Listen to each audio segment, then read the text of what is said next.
এই ভয়াবহ হত্যাকাণ্ডের দ্রুততম সময়ে বিচার হবে, ন্যায্যতা প্রতিষ্ঠিত হবে এবং এই শিশুটির জন্য আমাদের পুরো জাতি, পুরো দেশ দোয়া করছে। মহান আল্লাহ তাকে বেহেশতের পাখি করে দিন এবং তার এই মৃত্যু জাতিকে যে ঐক্যবদ্ধ করেছে, এই একতা আমাদের এই ক্রান্তিকালে একান্তই প্রয়োজন।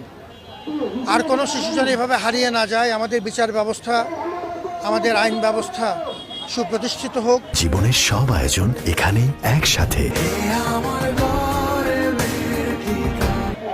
এবং যে উদ্যোগ আমরা দেরিতে হলেও এখন নিয়েছি সেটি পূর্ণ সফলতা পাক। সবার সহযোগিতা নিয়ে আমরা সেই দোয়া করি এবং পুরো জাতি একত্রিত হয়ে আমরা যেন থাকতে পারি এই কঠিন সময়ে, সেই দোয়া করি।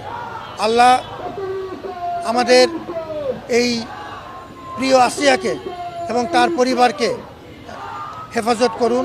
আমাদের তরফ থেকে তার পরিবারের পাশে দাঁড়ানোর যার যা সামর্থ্য আছে আমরা সবসময়ের জন্য প্রস্তুত আছি। ভালো থাকুন। আমি মনে করি বাংলাদেশের বিচারহীনতার প্রভাবেই কিন্তু ধর্ষণের এটা বেড়ে যাচ্ছে। আপনার কি মনে হয় যে একটা জায়গায় ধর্ষণ হলো, সেই জায়গায় আপনার কোনো দৃষ্টান্তমূলক শাস্তি কার্যকর হলো না, বা ধর্ষণ হলো ঠিক আছে, আপনার সেই ফাঁসি কার্যকর হচ্ছে 1 বা 2 বছর পর, যেখানে তখন আমাদের আশেপাশের কি মনে করে যে না, আমি ধর্ষণ করলে আমার কোনো হয়তো বা কোনো শাস্তি নেই, বা আপনি যখন এটা র্যাপিডলি কোনো বিচার করছেন না, তখনই কিন্তু জনগণ এটার প্রতি কিন্তু এটা মানে ভরসা পেয়ে যাচ্ছে যে এই দেশে বিচার ব্যবস্থা নেই, এই দেশে হচ্ছে বিচারহীনতা, তো আমি যদি ধর্ষণ করি আমাকে কেউ কিছু বলবে না, বা করলেও আমি আইনের ফাঁকফোকর বা হচ্ছে বিচারহীনতার মধ্যে দিয়ে আমার বের হয়ে আসার সুযোগ আছে। এটা কিন্তু কথা।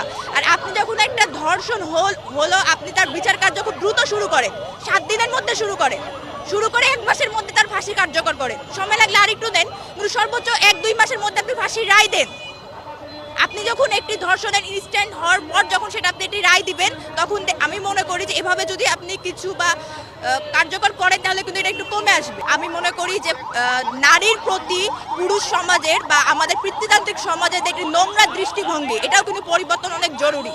শুধু পরিবর্তন করলে হবে না, নারীদেরকে কিন্তু আপনাকে সেই স্পেসটা করে দিতে হবে। আপনি দেখবেন যে আসিয়ার যখন মানে ধর্ষণ হয়, তখন কিন্তু আসিয়ার পরিবারকে বা আসিয়ার বোন যারা ছিল ওদের কিন্তু বিভিন্নভাবে বোঝানোর চেষ্টা করছিল যে তোরা ধর্ষণের মামলা করিস না, কোর্টে যাস না, কোর্ট কাছারিতে যাস না, নাহলে কিন্তু আমাদের মানে এটা হুমকি দিচ্ছিল। শুধু আসিয়ার না, আপনার কিন্তু মেয়েদের বেশিরভাগ জায়গাতেই কিন্তু যখন ধর্ষণ হয় তখন সেক্ষেত্রে ভিকটিম বানানো হয় কিন্তু মেয়েকে, বলে যে তুই মামলা দিস না, মামলা দিলে কি হবে, তোর পরিবারের সম্মান নষ্ট হবে, তোর পরিবারের সমাজে মুখ দেখাতে পারবে না, এই যে এরকম একটা ব্লেম দেওয়া হয় কিন্তু মেয়েদেরকে তখন কি করা হয়, ওই মামলার দীর্ঘসূত্রতা করা হয় একটা।